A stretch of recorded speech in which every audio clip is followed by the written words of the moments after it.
트럼프 전 대통령이 선거 유세에서 이민자가 우리나라의 피를 오염시킨다고 말해 논란이 일고 있습니다. 지난해 홈리스 인구는 65만 3천 명 수준으로 2007년 이래 가장 많은 숫자를 기록했습니다. 주말부터 오늘까지 이어진 비바람으로 인해 정전과 홍수 피해가 잇따랐고 교통운행에도 차질을 빚었습니다.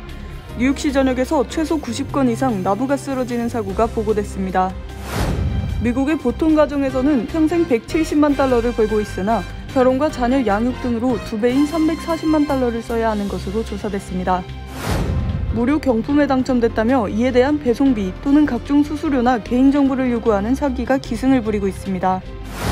브롱스의 한 아파트 일부가 붕괴되며 150여 명의 주민들이 대피한 가운데 해당 건물의 안전점검을 맡은 엔지니어에게 직무정지 징계가 내려졌습니다.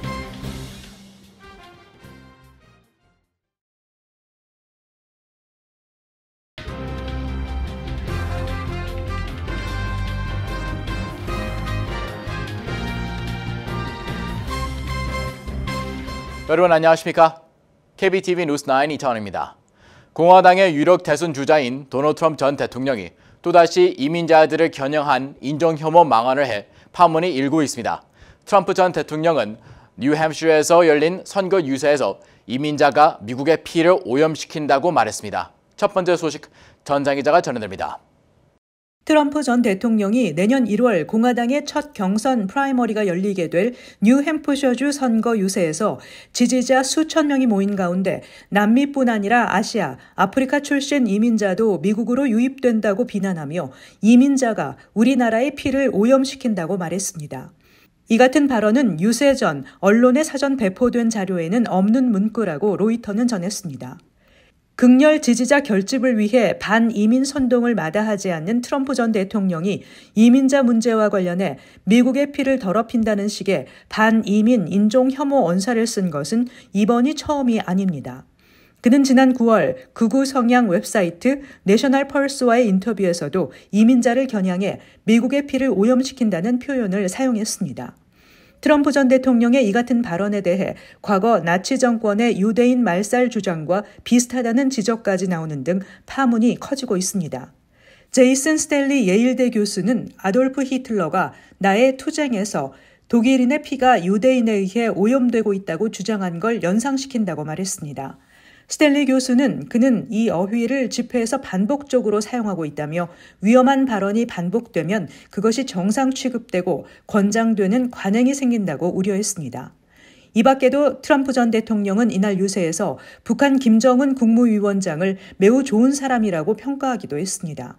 또 블라디미르 푸틴 러시아 대통령도 자신의 기소를 정치적 박해로 규정하고 미국 정치 체계가 썩었다는 것을 보여준다고 비판했다고 말했습니다. 바이든 대통령 선거 캠프의 아마르 무사 대변인은 성명에서 도널드 트럼프는 아돌프 히틀러를 흉내내고 김정은을 찬양하고 블라디미르 푸틴을 인용하면서 자신의 롤모델을 보여줬다며 동시에 그는 독재자로 통치하겠다는 대선 공약을 내걸고 미국의 민주주의를 위협하고 있다고 밝혔습니다. KBTV 뉴스 전상입니다. 전국에서 노숙자가 역대 최고 수준으로 증가했습니다. 주택 임대료가 크게 오른 것과 함께 이민자가 증가한 것도 원인으로 나타나면서 노숙자 문제가 정치 쟁점으로 떠오르고 있습니다. 전상 기자 전해드립니다. 지난해 홈리스 인구는 65만 3천 명 수준으로 홈리스 인구를 추산하기 시작한 2007년 이후 가장 많은 숫자에 달했습니다. 지난해 1인 가구 홈레스는 11%, 예비역 군인 홈레스는 7.4% 증가했으며 가족 단위 홈레스는 15.5% 증가했습니다. 지난 1월의 홈레스 인구 추정치는 1년 전에 비해 7만 65명이 증가했습니다. 특히 아시안 중에 노숙을 경험한 아시안이 40% 증가한 것으로 나타났습니다. 이는 전 인종을 통틀어 가장 큰 폭으로 증가한 것입니다. 늘어난 홈레스 인구 가운데 처음으로 홈레스가 된 사람이 대부분인 것으로 분석됐습니다. 미국의 홈레스 인구는 2012년부터 감소세였지만 이번에 증가세로 돌아선 것입니다.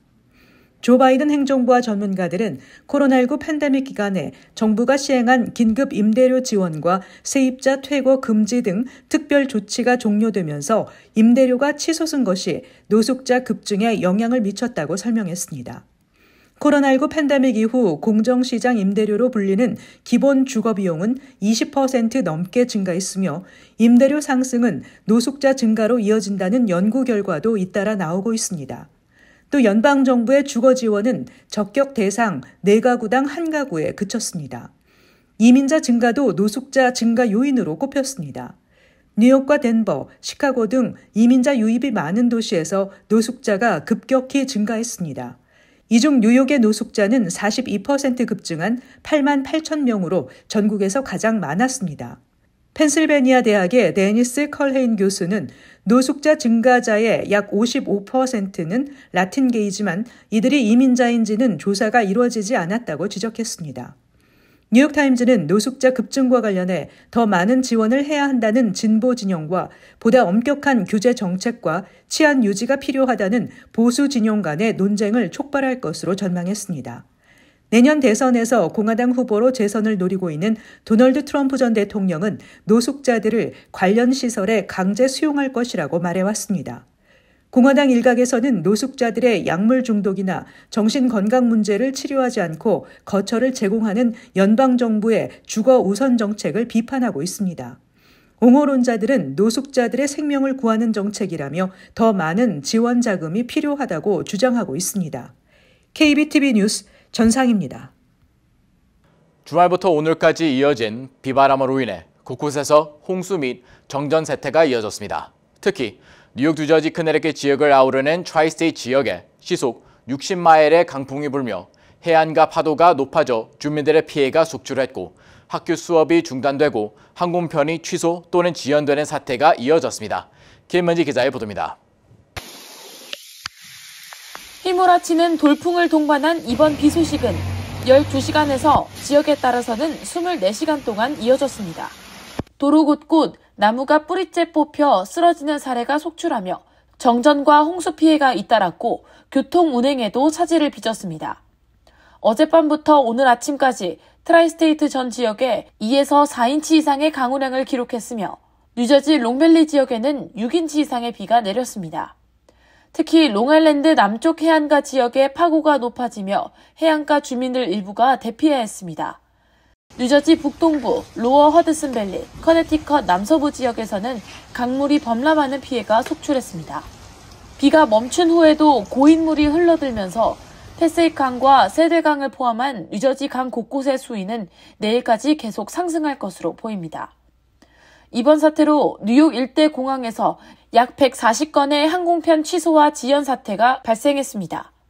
강물이 범람할 위험이 있거나 정전 사태를 겪은 학군에서는 수업이 취소되거나 등교 시간이 늦춰지는 사례가 잇따랐습니다. 뉴욕 시내에서는 베라자노 브릿지가 강풍으로 인해 오전 한때 통행이 금지됐으며 커네티컷 길포드에서는 경찰 차량 위로 나무가 쓰러졌지만 다행히 부상자는 발생하지 않았으며 퀸즈 77스트리트, 그랜드 센트럴 파크웨이에서도 부부가 탑승해 있던 차량 위로 나무가 쓰러지는 사건이 발생했지만 커플은 무사히 탈출했습니다. 뉴욕시는 5개 보로 전역에서 약 100건 정도의 나무가 쓰러진 사고가 보고됐다고 밝혔고 뉴저지주 패터슨에서는 폭풍 및 홍수로 인한 비상사태가 선포됐습니다. 뉴욕시는 오늘 하루 종일 여행주의보를 발령하고 강풍 및 기상사태에 주의하라는 경보를 내렸습니다. 국립기상청은 내일 아침 체감온도 20도, 섭씨 영하 6도로 기온이 떨어질 것으로 예상하면서 다음 주 중반 폭풍우 위험이 또 한 번 찾아올 것으로 전망했습니다. KBTV 뉴스 김은지입니다. 전국의 보통 가정들은 버는 것보다 생활비가 2배 이상인 것으로 나타났습니다. 보통 가정들이 아메리칸 드림을 실현하기 위해 애쓰고 있지만 항상 생활고 돈 스트레스를 겪고 있다고 CBS 뉴스가 보도했습니다. 김은지 기자의 보도입니다. 조지타운대 보고서에 따르면 미국의 보통 가정에서는 평생 170만 달러를 벌고 있으나 결혼과 자녀 양육, 내 집 마련과 자동차 운행, 의료비, 은퇴저축 등으로 이의 2배인 340만 달러는 써야 하는 것으로 추산됐습니다. USA 투데이에 따르면 미국의 보통 가정에서 아메리칸 드림을 실현하기 위해선 1년에 4인 가정 기준 13만 달러를 지출하는 것으로 나타났습니다.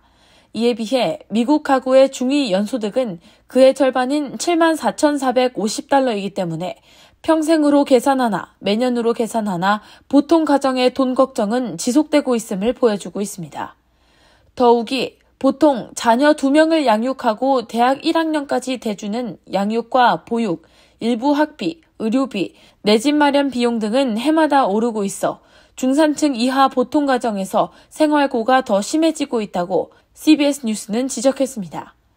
인베스토피디아가 분류한 보통 가정에서의 평생 지출 340만 달러를 분야별로 보면 25세에서 65세까지 4인 가족들의 건강보험료와 의료비로 93만 4,752달러를 지출해 가장 많은 것으로 나타났습니다. 내 집 마련과 거래때 얻는 주택 모기지를 장기 상환하는데 평생 79만 7천 달러를 쓰고 있으며 은퇴저축을 쌓는데 71만 6천 달러를 투입하고 있습니다. 자녀 2명을 18세까지 양육하는데 57만 7천 달러가 들이고 있고 자녀 2명의 대학 학비를 첫 해에 내주는데 2만 달러씩 4만 달러를 추가로 쓰고 있습니다. 평생 동안 한 가정에서 자동차를 10대 구입해 운행하는데 27만 1,300달러를 써야 하고 결혼식과 예물 등을 위해선 3만 5,800달러를 들이고 있습니다. 자녀를 낳는데 출산 비용으로 건강보험을 갖고 있어도 5,700달러는 본인이 부담하고 있으며 장례 비용으로는 7,850달러를 준비하고 있습니다. KBTV 뉴스 김은지입니다. 연말을 맞아 다양한 경로로 소비자들에게 접근해 개인정보나 돈을 요구하는 각종 사기가 기승을 부리고 있어 주의가 요구됩니다. 스팸 전화부터 공과금 납부 관련 사기, 로보콜, 이메일, 문자 메시지, 전화, 소셜미디어 등이 이용되고 있습니다. 전장 기자가 전해드립니다. 소비자를 상대로 한 사기로는 우선 IRS 직원을 사칭해 세금 보고 상태, 연체 벌금, 밀린 세금, 추가 납부 세금, 환급 등과 관련해 다양한 이유로 개인정보 또는 돈을 요구하는 것입니다. 다음으로 무료 경품에 당첨됐다며 이에 대한 배송비 또는 각종 수수료를 요구하거나 개인정보를 요구합니다. 또는 특정 웹사이트로 들어갔을 때 룰렛과 같은 간단한 이벤트를 제공하고 무료 경품에 당첨됐다고 유인하기도 합니다. 그리고 이메일을 통해 보내온 링크나 첨부 파일 등을 클릭하도록 유도해 개인정보를 빼내는 경우도 있습니다. 의심스러운 이메일은 열지 말고 링크나 첨부 파일도 클릭하지 않아야 합니다. 또 배달된 소포를 훔쳐가는 절도도 있어 구매자들은 판매 또는 배송 업체에서 제공하는 시스템을 활용해 소포의 배송 상황을 수시로 확인할 필요가 있습니다. 여행 시에는 배송을 중단하는 것이 좋습니다. 이와 함께 핀 넘버나 기프트카드 정보를 알아채 잔액을 가로채는 사기도 있습니다. 기프트카드 구매 시 매장 직원이 감시하는 곳에 전시된 제품을 선택한 후 제품 뒷면에 스티커 부착 여부를 확인해야 합니다. 또 소셜미디어 플랫폼, 온라인 상점, 웹사이트 등에서 가짜 상품을 올려놓고 판매하고 배송하지 않는 경우인데 유명 제품 또는 수요가 많은 제품들을 파격 할인하거나 쉽게 구할 수 없는 상품을 올려놓는 등의 방법으로 쇼핑객들을 현혹하는 경우가 많습니다. 이외에 가짜 자선단체를 설립한 후 다양한 경로로 접근해 기부금을 요구하는 사기, 소포 배달을 위해 개인정보나 추가 요금 지불을 요구하는 경우, 전기나 수도, 가스 서비스 기관의 직원을 사칭해 미납금이 있다며 즉시 지불하지 않을 경우 서비스가 중단된다고 위협하는 사기, 비트코인 등을 통해 돈을 보낼 것을 안내하는 것 등에 대한 사기 등을 당국은 경고하고 있습니다. KBTV 뉴스 전상입니다. 지난주 뉴욕시 브롱스에 위치한 아파트 일부가 무너져 내리면서 주민 150여 명이 대피하는 사고가 발생했습니다.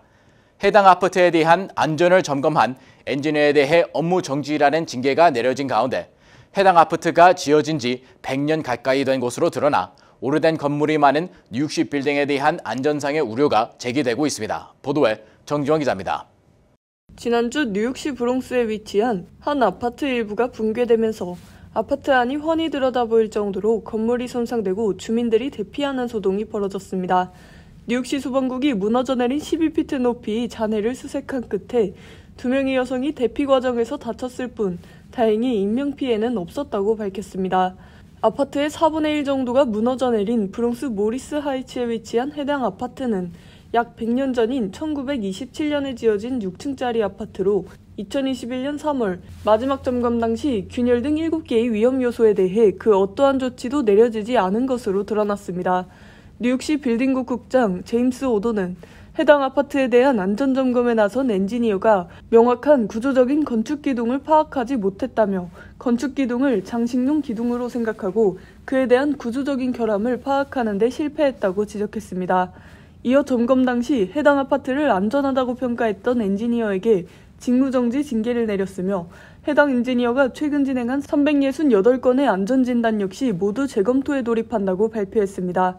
이번 사건에 대한 원인을 파악 중인 조사관들은 당시 엔지니어의 잘못된 평가로 인해 붕괴 참사가 발생한 것으로 보고 있습니다. 또한 조사관들은 해당 아파트 소유주가 주민들의 안전신고 및 건의에도 불구하고 아무런 조치를 취하지 않은 데에 집중해 소유주가 가지고 있는 수십 채의 건물에 대해 집중조사에 돌입한다고 밝혔습니다.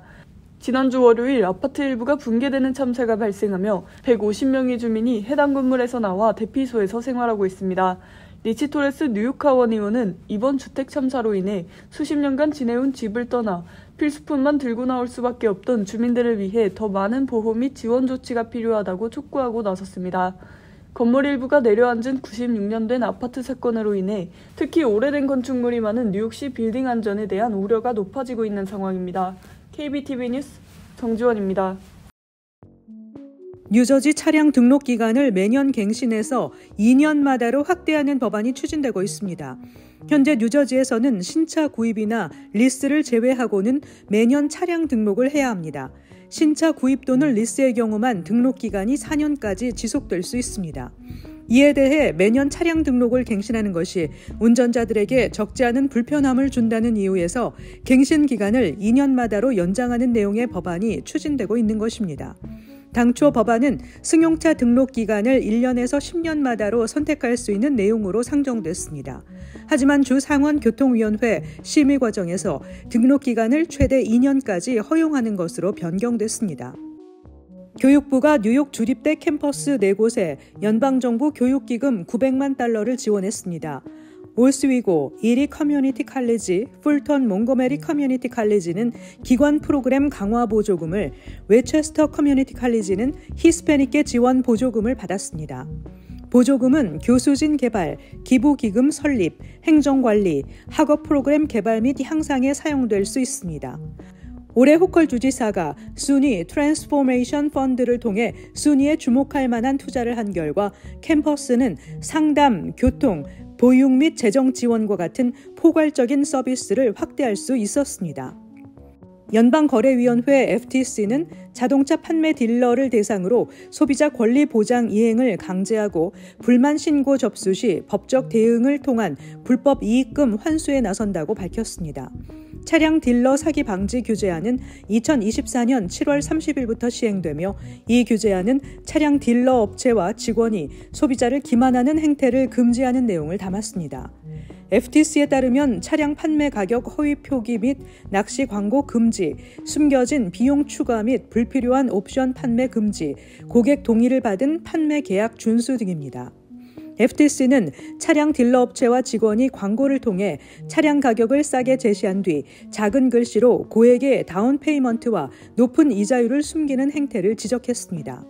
또한 일부 광고는 작은 글씨 자체를 본문 표기와 다른 언어로 안내하기도 합니다. FTC는 이런 행태는 명백한 사기라고 규정했습니다.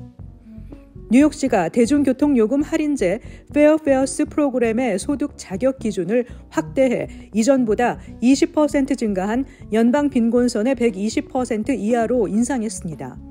페어페어스 프로그램은 저소득층 뉴욕 시민들에게 버스와 기차 요금을 50% 할인해 주는 것입니다. 현재 30만 명 이상의 뉴욕 시민이 페어페어스 프로그램에 등록돼 있습니다. 이 프로그램은 비시민권자를 포함해 자격 기준을 충족하는 모든 뉴욕 시민에게 제공됩니다. 페어페어스 웹사이트를 통해 보다 자세한 정보와 온라인 신청이 가능합니다. 잠시 후 커뮤니티 브리핑을 전해드립니다.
이어서 환율과 증시 전해드립니다.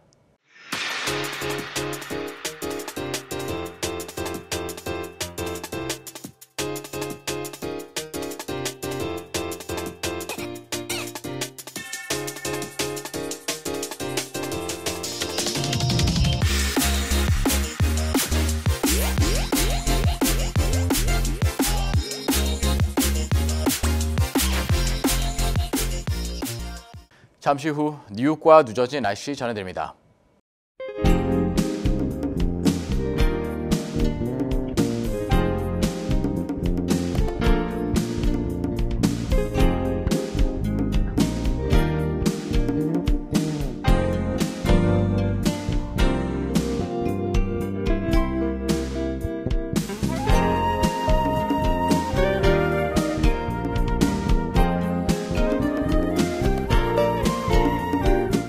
KBTV 뉴스 9 마칩니다. 오늘도 시청해주셔서 감사합니다. 편안한 밤 보내시기 바랍니다.